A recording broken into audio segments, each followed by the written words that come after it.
Hey guys, welcome back to another build series video for our 2025 Ducati Panigale V4. So these are the new parts here. I know you guys said you didn't want one part at a time, so I got a few parts. We're gonna be doing the tank cap right here. You can see this is a Rizoma part. We're gonna be doing ProGrips. Now the bike already comes with ProGrips. As you can see, they're basically the same exact thing. But these ones actually have some red accenting on it, which will look good with the red and black theme we have going on the bike currently. We also have the brake guard right here. I'll go over that with you guys in a little bit, but we also need adapters for that brake guard right there. Now as for cost, we're looking at $260 for the tank cap. We're looking at 18.5 bucks for the grips. We are looking at, where is it? $366 for the brake guard. And this is about 45 bucks for the adapters. So let's first go ahead and get started with the tank cap. This should be an easy one. Once we pull apart the Rizoma box, we see we got the cap here. We've also got an adapter, it looks like, with a gasket and some new screws to secure it with, and keys. Yeah, this one comes with keys. You can do it with your hand. It's just extremely hard to push this part down with your hand and then turn it over. But I have done it in a pinch situation where I actually forgot one of these keys because I had this on my old Ducati. Now we could opt for an option for TWM, and I've had that option on the BMWs, and it's a great option. I just wanted to keep everything. If I have Rizoma, just keep going with Rizoma stuff. All right, so first thing we're gonna do here is open the gas cap, stock one. That reveals four 4mm Allens we'll have to remove. Just be careful not to drop these in your gas tank, of course. Once you pull the bolts out, the gas cap will lift right out. Now that that's out, you can see we have a couple Phillips heads. 5 of them we have to remove from the OEM gas cap.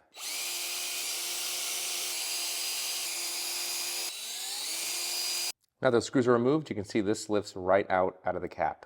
So now for the fun part, let's go ahead and see if we're saving any weight. We got the stock gas cap right here, and that is 9.4 ounces. There you go. And let's see the Rizoma cap, 6.5. We're saving almost 3 whole ounces. Huge, guys, huge gains. Okay, now we're ready to install the new cap. Let me show you how the orientation of everything goes here. This is the gasket, and it's dependent. I can't make it like this. It has to be this exact way. You can line it up on the ground, just makes it easier. So I'll put this in like that, and I'll put this on like this, and now the holes are lining up. And you can see what I mean here. You can see the holes are lining up there and lining up at the bottom. I can twist this, and that's the gasket in there along with this. So this all has to be lined up properly. Even better to line it up, I'll use something very small. There we go. I've lined up the gasket, the adapter, and the cap all together now. So first thing that needs to go in is these 4 screws here at the base. The 4 screws at the base are the stock ones. Just make sure you put them in very gently.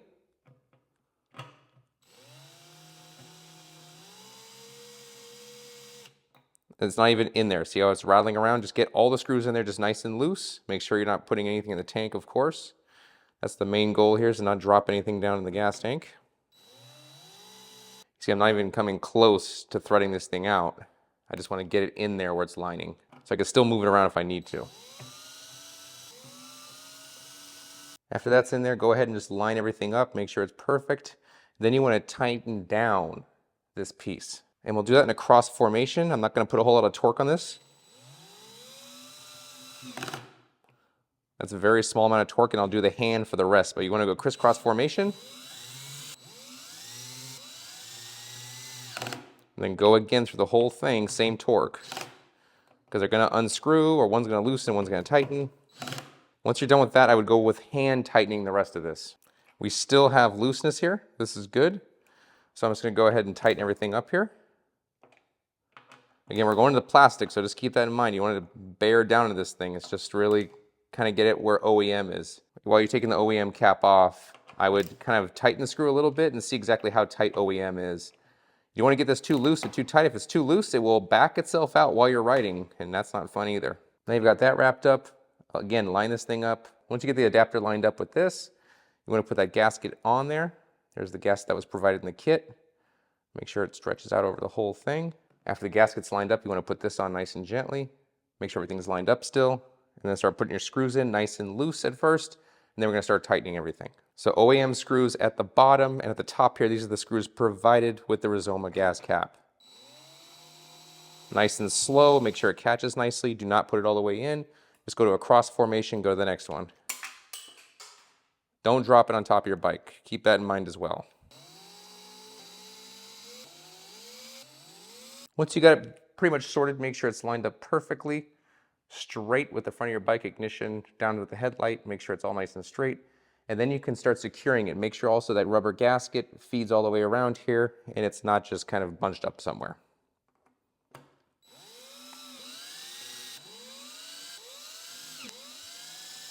Now again, I wouldn't screw this all the way in with just the drill. I'd go with hand tightening the rest of this on a ratchet.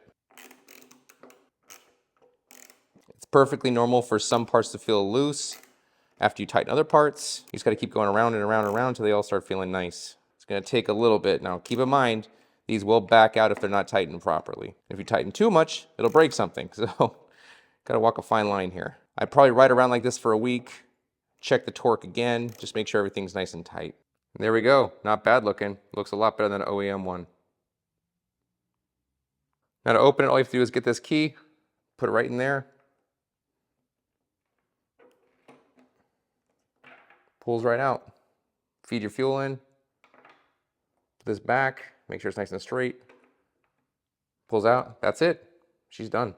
Next, we're going to move on to the grips and the bar ends. So first thing we got to do is pull out that 5mm Allen right there on both sides. So I'm going to show you guys a trick on how to take off the actual grips. Now, of course, you can use a razor blade, go through here, but I don't like cutting things, mainly my bike. You'll be cutting the throttle tube, and on the other side, you'll be cutting the clip on itself. And with Ducati, especially the 2025s here, they come with the Pro Grips with this nice soft grip, which has a great feel compared to that dull feeling that came for the 18 to 24 models. The caveat is these things don't last forever. At about 1,500 to 2,000 miles, you'll feel these things start to dull and you'll have to change them out. So this will be a rather frequent thing, so it's kind of good that you learn how to do it properly. So what I like to do is I use compressed air, push it right in through here, and this will push the whole thing off of the bike. I pull this off a little bit to get started.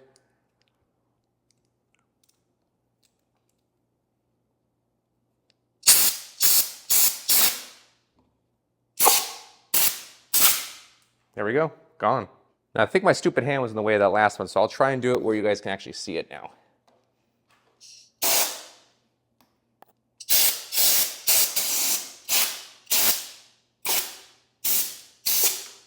Now that they're off the bike, we can investigate here and you can see this is, I believe, yeah, this is the throttle side. This one's the throttle side right here. So the brake side right here, you can see it's already starting to deteriorate right there. And that's only after, I haven't even have 1,000 miles on this bike yet. And here's the new ones, you can see. So we got a small side and a large side. Obviously the larger hole is gonna go in the throttle tube, and obviously the one with the smaller hole is gonna go onto the clutch side. Now, of course, I am OCD, so at a resting position here, I want this to be straight. So how do we accomplish that? How do we push this on here? Because it barely goes on, and we want to make sure it sticks on, right? So how do we do that? This is how you accomplish that. Cheap hairspray. It acts as a temporary lubricant. This is extreme cold. So once you spray it on the throttle tube here, be careful on the throttle side because I've gotten it where it's in between the throttle and the clip-on, and it sticks for a little bit. It's kind of annoying, so we want to make sure you just get it on the tube here. Slide the grip on, get it to your position, and then it'll hold it and it'll stick. So if you're ever washing the bike or something like that, it won't just kind of slide off the bike. As I'm sure some of you washed your bike and you feel the OEM ones kind of slip at the end of it, that's really annoying for me until the bike dries. So what I'm gonna do here is I'm gonna wrap a little bit of masking tape just around the end of this, only on the throttle side. Don't need to do this in the clutch side. And the only reason why I'm doing this is so this hairspray doesn't get in between the throttle tube and the clip-on, because then it becomes a little bit of an issue. I'm gonna start by putting a towel here, rinse the inside of this.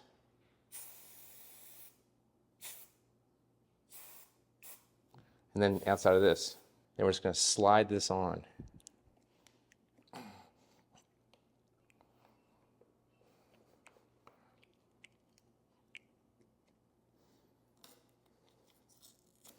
Put a little in my hand here. Just gonna put it at the very end. Make sure to not get it on the actual tube. The only thing you do here is while it's wet, you twist it a little bit. You don't want to do too much on the throttle side, but you twist a little bit here and there, but not so much it's going to break it because it's easy to break it on the throttle side. And there we go. Now we have the ProGrip on there. Again, You want to focus on trying drenching everything, but not getting it in the throttle tube. The other side's going to be very easy because there's nothing to worry about. You just drench it on and slap it on. This one, getting it in between the throttle tube and the clip-on is going to be bad because if you get it in there, the throttle will stick a little bit. It's just kind of annoying. It'll go away eventually, but it's just kind of annoying. You can see I have the ProGrip facing straight up, the 717. I'm going to do the same thing on the other side. I get about there. So drench the clip-on again. Drench the grip, and then we're going to slide her on.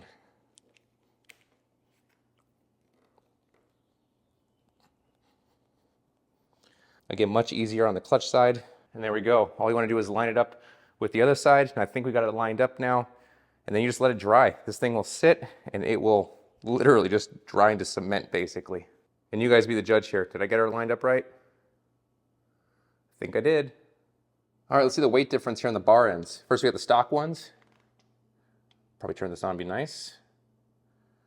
All right, stock one's right there, 7.8 ounces. The Rizoma one's gonna be far less, 1.9. That's about 6 ounces right there in savings. Now the reason why the stock bar ends weigh so much is to reduce vibration on the clip-on itself. Now these are more of a race application here. It's kind of discarding the fact that you need to add weight in order to reduce vibration because it's more of a race application. So if you like the heavier bar ends and reducing the weight, I'd leave these on or at least get heavy substitutes for these.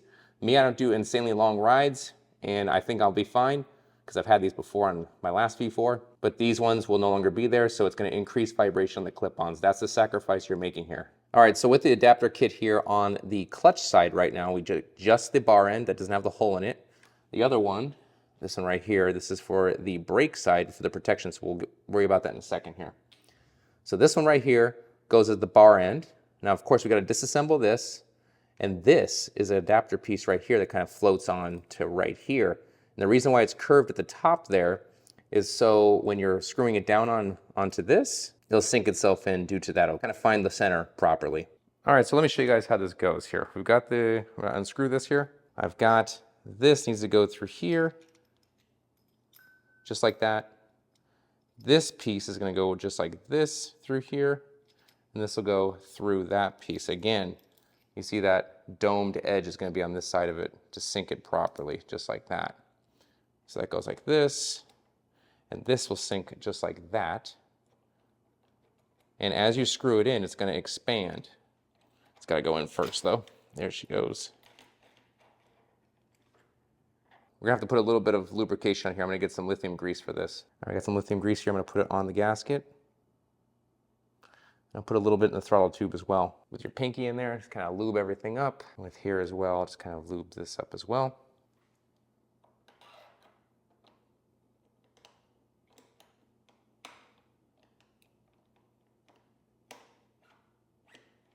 All right, let's see if that caught properly. Now you got to consider these things when they come together, since at a slant like this, when it pushes together, it's going to expand, right? Just want to find where you want it in the center, which mine is about right there on the center of the ProGrip logo because I'm OCD. And that should be it right there. The throttle side is a little more tricky. You're first going to have to put this together, okay? So it kind of has a flat edge on it right here. And you can see this is a flat edge in here too. It has some screws at the bottom, very small screws. So it kind of just fits in there like that. And you want to make sure, I don't know if you can see this, but you can push it into a certain amount and pull it out a certain amount. So you want to get it right. So I'm going to put it right here and mock it. And I want it kind of like this. That makes sense to me. I'll try and pull it as far as I possibly can. So about right here is about as far as I can probably pull it out. Get it nice and straight and aligned. That's probably the best it's going to look right there. And now we can put those two 2mm screws in here. Look how small this is. It's like microscopic almost. It's crazy. I kind of just get it started with your finger. Then you can grab a tool from there. Now keep in mind these are plastic, so they're not exactly the most stable of things. So I wouldn't go crazy with screwing these things in. You just want to make sure it catches very well. Same with this side. Double check them. That should be good enough right there. Now the adapter on this side looks like this. Looks completely different from that gold one on the clutch side. Of course we have to unscrew it again because otherwise it can't get in there. Unscrew it, and that just slides in as well. The bar end on this side is going to have that spacer in here. Pull it out. The dome side of that spacer goes face down, and there's kind of a lip to it. You see the lip actually fits right into here for the bar end with the protection. So the protection is now on there, and then we fit this through. Now that's on there. We fit this through. Now that's on there. And this all kind of screws together now. And then we just gotta screw this in 5mm. It was just kind of spinning on me because it's not a 5mm, it's a 6mm. I wonder what was wrong there. Okay, so 5mm, 6mm, there we go. And now we're getting somewhere. And this, as you can see, kind of moves out a little bit, has a little bit of play. Well, I can't really change the angle of the Rizoma, so I have to change the angle of the other side to match this. That's how ridiculous I am with this stuff. But the whole point of this is you want the brake protection right here in the center of the brake. Just make sure that's like that. That's just in case you come in contact with riders at the track. That's the whole point of this in the first place. I know some people like to put them on both sides, but the only one that has an actual point is here for the brake, because if someone hits your brake while you're going at speed, your bike just flips over basically, or you have a really bad day. Now she's not moving nowhere. Well, she's moving a little bit. Let's try to get a little more oomph in it. I managed to position it in where it's almost in the center of the ProGrip again. I think it's actually perfect. And it's in the center of the actual brake lever itself as well. I think we did a pretty decent job of aligning everything up. Looks all good. I was noticing that this was coming a little close to the bar end. If you have that issue and you haven't pushed it all the way up, and now it's stuck there, you could really just kind of edge it a little bit just like this with your nails in there and just kind of push it up, and it'll kind of bunch up a little bit and it'll give you a little bit of space so you're not touching the bar end. Now it's perfect. So with today's parts, we're at a grand total of $8,130.50, including today's parts. With today's 9 ounces that we've saved, we're at a total of 22.5 pounds weight saved. I'll put the gas cap today as a 2 out of 10, and the grips and bar ends, even though there's just time consuming, also at a 2 out of 10, very easy, just a little bit long to do. Hope you guys enjoyed this video. In the next one, we're gonna be adding a little more carbon fiber to the bike. So I'll see you guys in the next one.